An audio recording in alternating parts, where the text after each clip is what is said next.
Who even thinks of ripping children from the arms of their parents? What goes through the mind of a policymaker who orders babies seized from their mother in the name of deterrence? What goes through the mind of a border patrol officer when he grabs a shrieking toddler from his father? What goes through the mind of a social worker in a holding facility for what is now called tender age people? A euphemism as Orwellian as it comes. You ever been in the presence of a sobbing child? Not a whining child. A child who is so distressed that the sobs come from the very deepest part of the human experience. Do you remember how you felt? Is there any sound quite as sad as a sobbing child? Did it arouse in you some basic human instinct that so disturbed you so as to cause you to be driven to distraction, to be impulsively sympathetic, to reach out and to comfort? And what if that is your child? Can you imagine the crazed desperation you would feel to have some officer of the state take her from your arms? You don't have to imagine too hard. Just ask your grandparents, or your great-grandparents, or read their memoirs. Many of our ancestors who survived were orphans, forever scarred by the separation from their parents, a mental image permanently lodged in their head that gives them no respite for the rest of their days. Do you know what we go through here at the preschool when toddlers separate from their parents for the first time? It's a weeks-long process attended by compassionate and nurturing experts. Every day, a few more minutes is added to the separation period that at no time exceeds several hours. The parents kiss their children 10 times before they leave, and they return a few minutes later and hug their children. I remember vividly separating from our daughter for the first time. I can still sense those feelings of vague, undefined danger that caused a suppressed but pervasive sense of fear in me. I can't get those feelings out of my head, and it was private nursery school.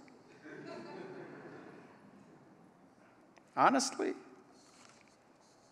I'm still traumatized, and I can still feel the emotions of sending our daughter to sleepaway camp for the first time. It was summer camp. She wanted to go. She made friends for life there. I knew the entire camp staff. Still, my wife and I were emotional wrecks.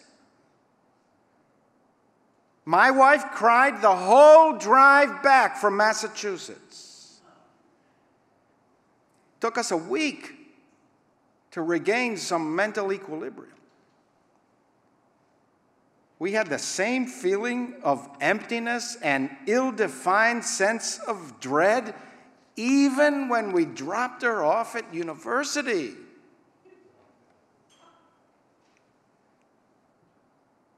It was the warm embrace of nursery school, summer camp, university dorms, not the mechanized, bureaucratic, compassionless, tattooed-toned arms of security guards.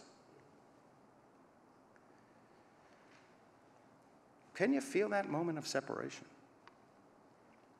Can you sense the desperation of migrant parents? Forget the politics for a moment. Can you empathize with terrified children and their parents whose first human instinct is to protect their children? Can you put yourself for a moment in their condition? That is the essence of morality. In the end, ethics, values, morals come down to basic human feelings. All the libraries of moral philosophy, begun in antiquity and bequeathed to us, all moral thought is essentially the codification and rationalization of human feeling. The feeling that a behavior is simply not right, which is then described philosophically and reflected in collective actions we call laws and policies. Put yourself in the other's shoes. This is the essence of any moral system. What is hateful to you, do not do unto others. This is the entire Torah the rabbis teach. All the rest is commentary. Go and study. Someone who is incapable of doing that, who cannot step into another's shoes, someone who is unmoved and undisturbed by a sobbing child, who feels no pain or shame at human suffering, is morally deficient. They lack the basic ingredient of what makes us human, the capacity to feel, to be guided by such feelings in order to distinguish between right and wrong.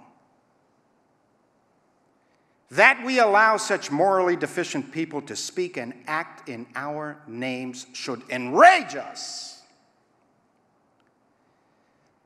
Consider the depths of moral depravity. As we now know, the kids were taken with no thought on how to return them to their parents.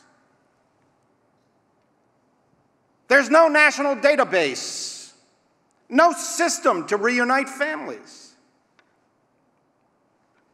Children, some still in diapers, have been transported all across the country. Some in our area, with no notification, let alone coordination with local authorities. How disgusting is it that our mayor and our governor did not even know that several hundred of these kids were transported here and are living among us?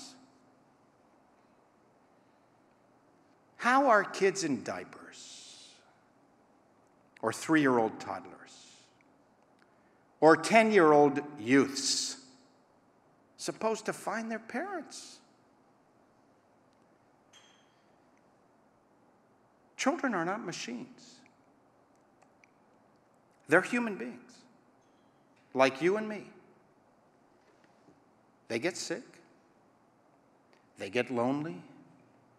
They get depressed. Even teenagers living alone, especially teenagers, get depressed when their loved ones are not around to attend to them, to comfort them. You've been sick before, right? Is that the time you want to be completely on your own? In a cage? Or a tent city, or a military base surrounded by bureaucracy. It's not that there is no border issue. There is a serious immigration problem, so complicated that for decades politicians have avoided it. Personally, I do not support open borders. Let all who want just come on in. In my view, a country that has lost control of its borders has lost control of its destiny. But the language we now employ at the very highest echelons of our leadership to describe the weakest elements of humanity is a broken window into the moral deficiencies of the proponents of inhumane policies. And this, from people who have preached to us for decades about family values. They ply us with words like infestation. Immigrants are infesting our country. That language is familiar to Jews. It should arouse in you centuries of painful memories. Insects infest. Cockroaches infest. They are invading us. We are sending them the hell back. We're housing children in tender age facilities. It's basically like summer camp.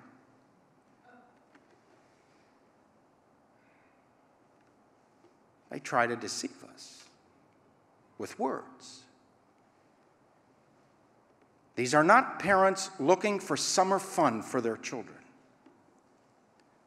I know what summer camp is. These are mostly desperate people, driven to take extraordinary risks because of extraordinary danger and extraordinary suffering. Who ups and departs from their homes with their children in tow to embark on a path through the wilderness full of human scorpions if they are not themselves desperate? Here's what George Orwell wrote 72 years ago.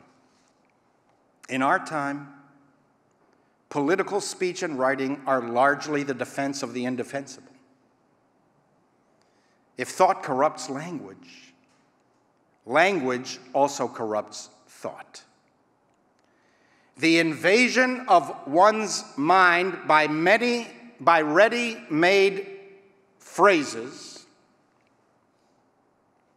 tender age,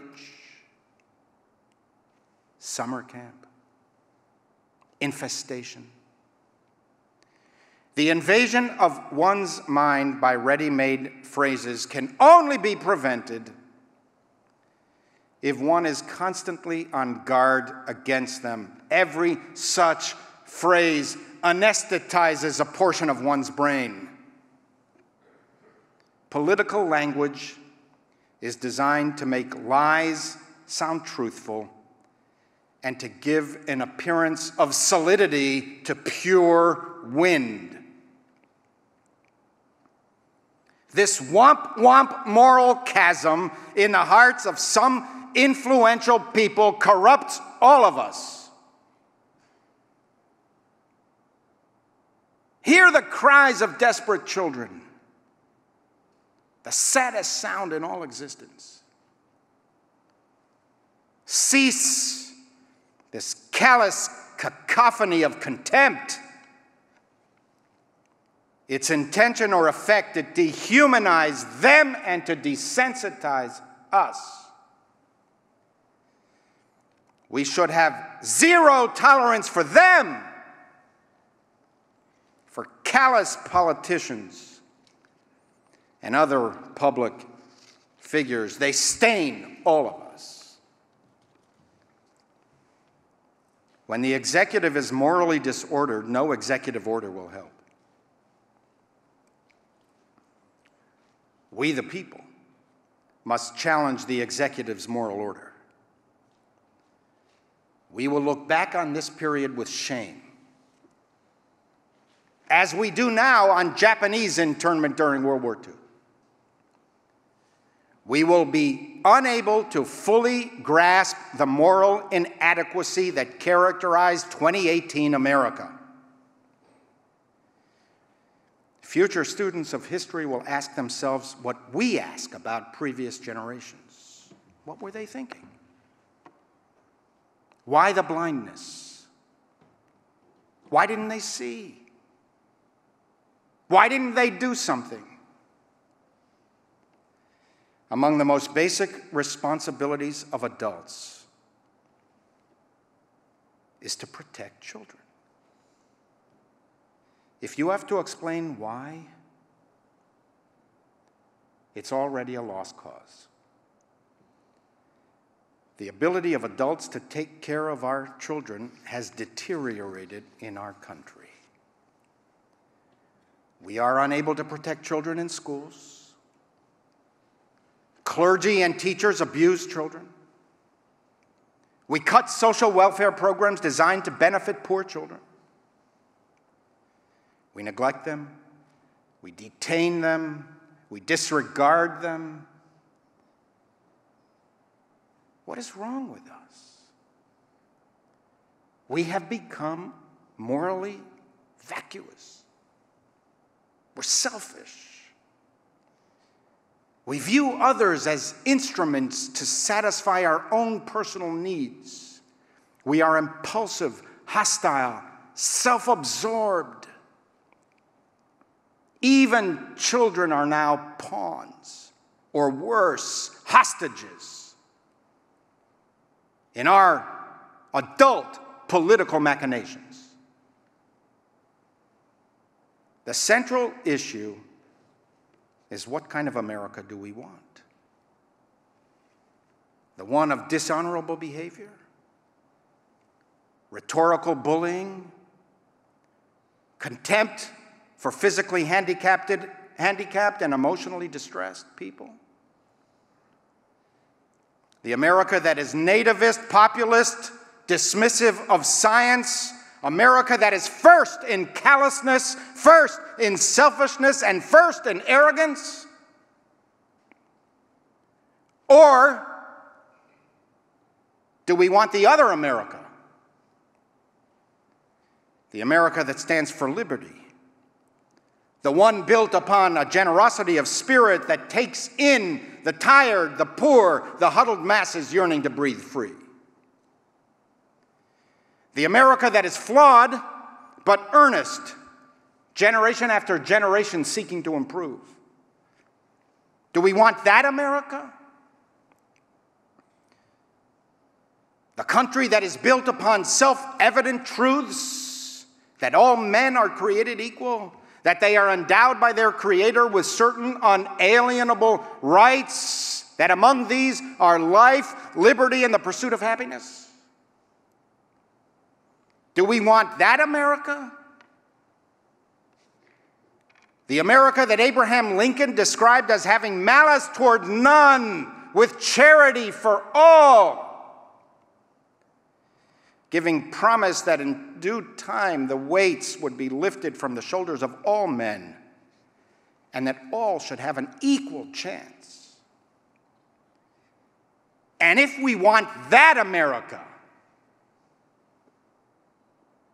we must fight for it. Get involved. Go up on our website and look at the list of actions we're organizing and coalitions we are joining. Everything we receive from Jewish tradition pleads with us to get involved. The sages teach that we are not obligated to complete the task, but neither are we free to desist. You know, Judaism survived because a comfortable and privileged adult had compassion on a Jewish refugee child. Pharaoh's daughter had something in her that her father lacked. She took in a baby refugee rather than allow his lifeless body to wash up on the shores of the Nile. The boy's name was Moses. She raised him as her own. He became the great emancipator. There would have been no Judaism and hence no Christianity or Islam had Pharaoh's daughter not opened her heart to the cries of a baby from a people scorned. The Bible tells us that she saw the cries.